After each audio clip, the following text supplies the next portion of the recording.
Fred, on fait sur quoi l'émission aujourd'hui? Je sais pas, t'as une idée? Et c'est qui lui? C'est Alliance VLG. Viens, je connais un super endroit où on pourrait s'enseigner. C'est génial. Allez, viens. Ah ouais. Ah, viens, je carton. Ah, excellent.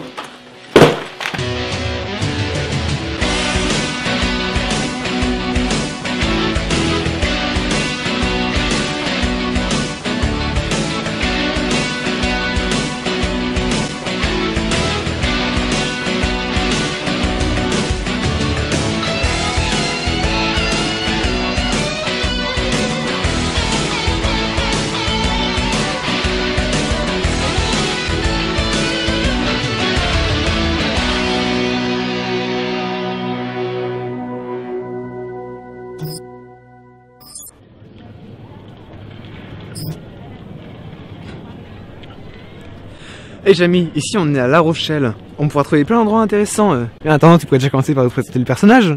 Je te fais confiance, Fred, et nous faisons les choses dans l'ordre. François-Paul Auguste Léonce Vieljeux est né le 12 avril 1865 au Vent, en Ardèche. Son père était ingénieur des ponts et des chaussées. Léonce fait ses études secondaires au lycée de Tournon et entre en 1886 dans une école spéciale militaire de Saint-Cyr. Il est affecté au 123e régiment d'infanterie à La Rochelle. C'est un régiment constitué sous la Révolution française. Alors Fred, t'as trouvé? Là je suis pas loin de la maison des familles Vieljeux.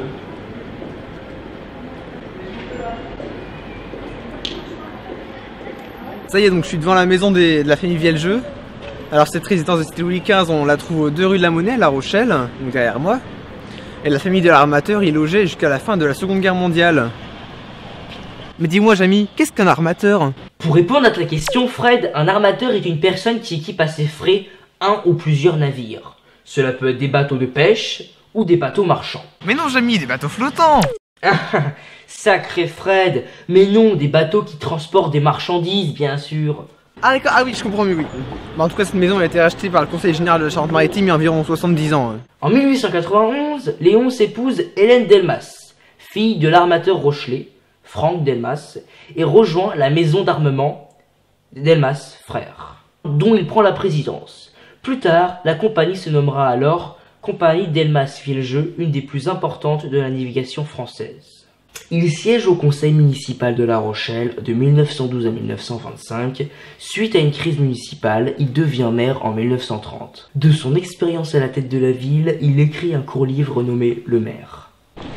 D'ailleurs Jamy, je m'y connais bien, derrière moi se trouve le fameux hôtel de ville, celui qui a fumé en 2013. Alors pour résumer, Léonce Vieljeux devient maire le 12 novembre 1930 et se destitue de ses fonctions le 12 décembre 1940. Alors du coup c'est René Godard qui le succédera. Il est mobilisé en 1914 où il est blessé en Argonne et cité à l'ordre de la brigade, de la division et de l'armée. Il est fait chevalier de la Légion d'honneur et puis officier en 1920. Il finira la guerre avec le grade de lieutenant-colonel. Résumons un peu. Fred vient d'énoncer que cet homme a reçu la Légion d'honneur, c'est-à-dire que l'État l'a remercié de tous ses services qu'il a pu accomplir. Ensuite, en 1920, il obtient le grade d'officier, puis celui de lieutenant-colonel. C'est un grade d'officier supérieur. Avec la Seconde Guerre mondiale, Léonce Vieljeux s'emploie à résister aux exigences des gardiens allemands présents dans sa ville. Le dimanche 23 juin 1940, un lieutenant allemand s'approche de lui afin d'hisser un drapeau hitlérien sur l'hôtel de ville. Le maire de La Rochelle lui répond alors: colonel de l'armée française, maire d'une grande ville, mon honneur et ma dignité m'interdisent de discuter avec un officier subalterne, même s'il appartient à une armée victorieuse. Je n'exécuterai des ordres que s'ils émanent d'un officier ayant un grade au moins égal au mien. Le 22 septembre 1940, il est destitué de ses fonctions de maire, puis expulsé de sa ville du 17 juin au 2 novembre 1941. Revenu à La Rochelle, il est arrêté par la Gestapo le 14 mars 1944 pour avoir protégé la fuite de 2 de ses ouvriers. Il est arrêté ainsi que son petit-fils Yann Roulet et d'autres personnes de sa compagnie. Ils sont d'abord transférés à Poitiers, puis à Fresnes, et enfin au camp de concentration de Schirmeck le 29 avril 1944. Bon Fred, t'as la suite? Ouais Jamy, j'ai la suite si tu veux.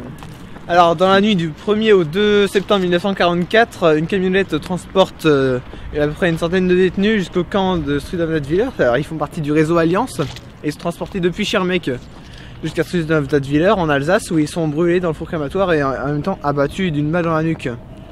Ainsi que 300 hommes et 92 femmes. Eh Fred, Tu me fais pleurer.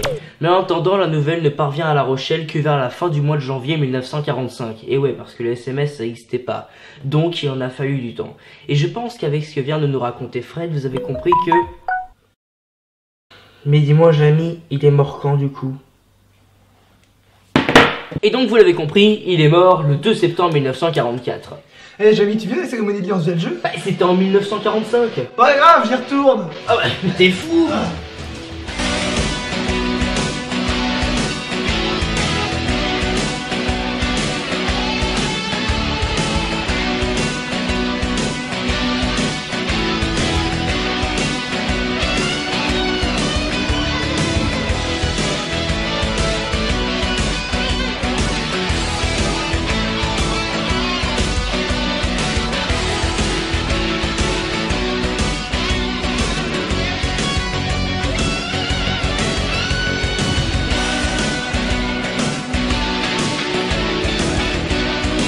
Je te fais confiance, Fraise, et... non, c'est quoi, Fred, aujourd'hui? Je sais pas, je suis pas. C'est qui, lui?